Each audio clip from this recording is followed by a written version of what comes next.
자, 저번 영상에서 제가 말씀드렸던 상황이 그대로 나와주고 있습니다. 저번 영상에서도 제가 이더리움에서 단기간에 가격이 너무 빠르게 올라온 만큼 한번 강한 하락과 눌림이 나와줄 수밖에 없다고 미리 말씀드렸는데요. 최근 코인 시장은 미국 재무부의 국채 바이백 확대와 암호화폐 규제 완화 기대감이 이어지면서 전체적으로 강한 상승이 나와줬습니다. 여기에 비트코인이 핵심 가격대를 빠르게 돌파하자 그동안 하락에 베팅했던 숏 포지션들의 청산까지 한꺼번에 나왔고, 숏 청산으로 만들어진 강제 매수와 신규 매수세가 붙으면서 비트코인이 먼저 빠르게 치고 올라갔다는 겁니다. 자, 그리고 비트코인에서 강한 상승이 나오자 시장의 자금이 다시 알트코인으로 퍼지기 시작했습니다. 이더리움 역시 이 과정에서 강한 신규 매수세가 붙으면서 단기간에 빠르게 올라왔는데요. 실제 차트를 보시면 이더리움은 최근 340만 원 중반대까지 빠르게 치고 올라왔고, RSI 역시 78부근까지 올라오면서 단기 과매수 구간에 들어와 있습니다. 결국 가격이 이렇게 짧은 시간 안에 너무 빠르게 올라오면 뒤늦게 상승을 따라붙는 추격 매수와 추격 롱 레버리지까지 한꺼번에 몰릴 수밖에 없다는 거죠. 자, 그런데 문제는 바로 여기서부터입니다. 급등 이후에는 언제나 아래에서 먼저 물량을 잡았던 투자자들의 차익 실현 물량이 나오기 시작할 수밖에 없고, 가격이 밀리기 시작하면 그 다음에는 고점에서 따라붙었던 롱 포지션들이 문제라는 겁니다. 급등 과정에서 과도하게 쌓였던 롱 레버리지 하락을 버티지 못하고 손절과 강제 청산으로 나오기 시작하면 그 청산 물량이 다시 가격을 끌어내리면서 추가적인 롱 청산까지 만들어내게 되는데요. 결국 차익 실현이 먼저 나오고 그 하락이 다시 롱 연쇄 청산으로 이어지면서 단기적으로는 강한 조정이 나와줄 수밖에 없다는 겁니다. 자, 그런데 중요한 건 바로 이 과정에서 과도했던 레버리지가 한 차례 크게 정리된다는 겁니다. 여기에 가격이 밀리는 과정에서 공포에 던지는 손절 물량과 단기 탈출 물량까지 시장에서 빠르게 소화되고 나면 그만큼 시장에 남아있는 매도 압력도 다시 낮아질 수밖에 없는데요.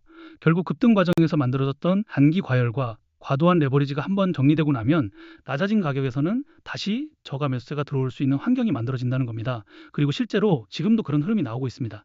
강한 조정 이후 낮아진 가격에서 저가 매수세가 다시 들어오고 있고, 비트코인 역시 반등을 시도하면서 다시 알트코인으로 자금이 퍼지고 있다는 거죠. 결국 공포 물량이 빠르게 소화된 이후 비트코인의 반등과 함께 알트코인 순환매가 재개되면서 시장 전체가 다시 한번 상승을 시도하고 있다는 겁니다. 자, 그런데 문제는 많은 홀더분들이 바로 이런 구간에서 가장 큰 실수를 한다는 겁니다. 가격이 빠르게 올라갈 때는 이제 이더리움이 제대로 상승을 시작했구나라고 생각했다가 막상 강한 조정이 나오기 시작하면은 이번 상승도 끝난 건가? 또 다시 큰 하락이 시작되는 것 아닌가? 지금이라도 물량을 정리해야 하는 것 아닌가? 라는 공포 때문에 가장 중요한 눌림 구간에서 자신의 물량부터 쉽게 던져버린다는 건데요. 결국 단기적으로 나오는 하락은 제대로 피하지도 못한 채 그대로 맞고, 최악의 경우에는 공포가 가장 커지는 가장 낮은 자리에서 자신의 물량까지 쉽게 뺏겨버리게 되는 겁니다. 그렇게 물량을 정리하고 나서 정작 저가 매수세가 다시 붙으면서 가격이 올라가기 시작하면 가장 중요한 상승 구간은 그대로 놓쳐버리게 되는 거죠. 자, 그런데 지금부터 나오는 하락과 눌림에 자신의 이더리움 물량을 쉽게 뺏기시면 안 됩니다. 왜냐하면 조만간 이더리움에서는 한 번 더 큰 가격 상승이 나와줄 수밖에 없는 굉장히 중요한 물량 흐름이 같이 나오고 있기 때문인데요. 바로 아직 시장에서 매도되지 않은 대규모 이더리움 물량이 1년 만에 다시 거래소 지갑으로 이동하고 있다는 겁니다. 자, 이렇게 말씀드리면 그럼 시장에 매도 가능한 물량이 많아지기 때문에 오히려 가격이 하락하는 악재 요소가 아닌가요? 라고 생각하실 수 있는데요. 꼭 그렇지만은 않습니다. 대규모 물량을 가지고 있는 쪽에서도 거래량과 신규 매수세가 부족한 낮은 가격에서 자신들의 물량을 그대로 시장에 쏟아버리면 자신들의 매도로 가격부터 크게 무너질 수밖에 없고, 아직 정리하지 못한 나머지 물량까지 훨씬 더 낮은 가격에서 매도해야 하기 때문입니다. 그래서 자신들의 대규모 이더리움 물량을 지금보다 높은 가격에서 정리하기 위해서라도 그 물량을 받아줄 강한 거래량과 신규 매수세가 다시 필요할 수밖에 없다는 겁니다. 자, 그리고 지금 바로 그 조건들이 하나씩 다시 만들어지고 있습니다. 바이백 확대와 규제 완화 기대감으로 코인 시장 전체가 강하게 올라왔고, 비트코인 숏 청산 이후 알트코인으로 자금이 퍼지면서 이더리움 역시 강한 신규 매수세를 받았습니다. 이후에는 추격롱 레버리지가 과도하게 쌓였지만 차익 실현과 롱 연쇄 청산을 통해 그 과도했던 레버리지가 한 차례 크게 정리됐고 공포 물량까지 빠르게 소화됐는데요. 여기에 낮아진 가격에서 저가 매수세가 다시 들어오고 비트코인 반등과 함께 알트코인 순환매까지 재개되면서 시장 전체가 다시 상승을 시도하고 있습니다. 결국 이번 조정이 어느 정도 마무리된 뒤 낮아진 가격에서 저가 매수세가 다시 강하게 들어오기 시작하고, 여기에 1년 만에 다시 나타난 대규모 이더리움 거래소 지갑 이동까지 동시에 맞물리게 된다면 결국 한 번 더 큰 가격 상승이 나와줄 수밖에 없다는 거죠. 예시로 큰 논란이 됐던 건데요. 그동안 리플 재단과 코인 시장에서는 재단이 기업들에게 더 많은 투자를 받기 위해서 락업 해제 일정을 협업기관들에게 공개하고 이 일정 전마다 가격을 상승시키고 고점에서 매도할 수 있게 하면서 협업기관들은 수익을 보고 재단은 더 많은 투자를 받았다는 겁니다. 그리고 여기서 더 중요한 거는 가격을 상승시키기 위해서 허위 사실이나 오해 소지, 즉 가격 상승 기대감을 일으킬 수 있는 호재를 발표하면서 인위적으로 가격을 펌핑시킨 뒤에 가격이 상승하면 개인 투자자들에게 물량을 몽땅 팔아치우면서 많은 수익을 받았다는 거죠. 자, 물론 이더리움 같은 경우에는 다른 알트코인들처럼 재단의 락업 해제 일정이라는 것은 없습니다. 혹시라도 이더리움에 락업 해제 일정이 있다고 말씀하시는 분들이 있다면 그건 절대로 믿으시면 안 됩니다. 자, 근데 이것과 비슷하게 저번에도 이더리움에서는 아직 시장에서 매도되지 않은 대규모 이더리움 물량이 거래소 지갑으로 이동한 이후 강한 거래량과 신규 매수세가 붙으면서 200%가 넘는 큰 가격 상승이 나와줬습니다. 자, 하지만 어떻게 됐죠? 가격이 크게 올라오면서 시장의 관심과 신규 매수세가 한꺼번에 몰리기 시작했고, 이후 고점에서는 차익 실현 물량과 거래소로 이동했던 대규모 이더리움 물량까지 실제 매도로 나오기 시작했습니다. 결국 가장 중요한 자리에서 빠져나오지 못한 투자자들은 이후 큰 하락까지 그대로 왔게 됐다는 거죠. 자, 그리고 지금 1년 만에 다시 비슷한 상황이 나오고 있다는 겁니다.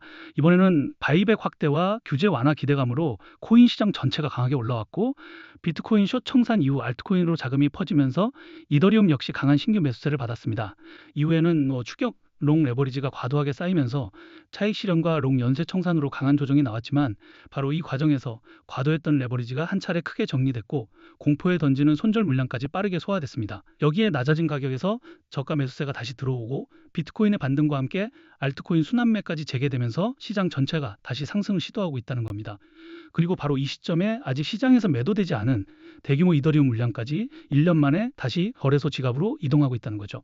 자, 결국 이번 이더리움에서도 우리가 대응해야 하는 핵심은 같습니다. 지금 중요한 건 이번 조정이 몇 퍼센트 더 나오느냐가 아닙니다. 과도했던 레버리지가 정리된 이후 나오는 다음 강한 가격 상승을 놓치지 않으면서도 거래소로 이동한 대규모 이더리움 물량이 실제 매도로 나오기 전에 반드시 고점에서 빠져나와야 한다는 겁니다. 여기서 이번 조정이 무섭다고 너무 일찍 매도하면 다음 강한 상승을 그대로 놓치게 됩니다. 결국 하락은 이미 그대로 맞은 뒤 공포가 가장 커지는 가장 낮은 자리에서 물량까지 뺏기고 정작 저가 매수세가 다시 붙으면서 가격이 올라가기 시작하면 가장 중요한 상승 구간을 놓쳐버리게 되는 거죠. 반대로 가격이 다시 크게 올라왔는데도 이번에는 계속 올라가겠지라는 욕심 때문에 매도 타이밍을 지나쳐버리면 거래소로 이동한 대규모 이더리움 물량이 실제 시장에 쏟아졌을 때 가장 불리한 자리에서 대응하게 되는 겁니다. 자, 그래서 제가 이더리움 커뮤니티에서 초기부터 활동하면서 거래소 지갑으로 이동하는 대규모 이더리움 트랜잭션과 주요 물량 흐름을 계속해서 체크하고 있는데요. 이런 정보를 통해서 이번 조정 이후 다시 강한 가격 상승이 나왔을 때 반드시 물량을 정리해야 하는 목표 매도가, 그리고 대규모 물량이 어느 정도 시장에서 정리된 다음 다시 물량을 잡아야 하는 재매수 시점까지 직접 운영하는 소통방에서 공유해드리고 있습니다. 이미 이런 대응 자료를 받아보신 분들은 가격이 다시 강하게 올라왔을 때 어디에서 물량을 줄일지, 대규모 이더리움 물량이 실제 매도로 나오기 시작하면 어떻게 대응할지, 그리고 큰 하락 이후 어느 구간에서 다시 물량을 잡을지까지 미리 기준을 세워두고 계신다는 겁니다. 자, 그런데 문제는 제가 저번에도 이런 내용을 영상에서 공개했다가 유튜브 영상 정책 때문에 삭제된 적이 있다는 건데요. 그래서 이제는 구독자분들에게만 제가 직접 운영하는 소통방에서 따로 공유해드리고 있습니다. 아직 이더리움을 어디에서 매도해야 하는지, 이번 상승을 어디까지 가져가야 하는지, 그리고 대규모 물량이 실제 시장에 나온 이후 언제 다시 물량을 잡아야 하는지 잘 모르겠다 하시는 분들은 그냥 구독과 좋아요만 눌러주시고 여기 010-2145-2133 제 개인 번호로 단 두 글자만 문자 보내주시면 이런 정보를 공유해드리는 소통방에 바로 초대해드리겠습니다. 자, 그리고 이런 정보를 대가로 금전적인 요구나 투자 강요를 하는 것 아니냐고 걱정하시는 분들도 계실 텐데요. 어디를 가시더라도 금전 요구나 투자 강요가 나온다면 무조건 사기니까 절대 당하시면 안 됩니다.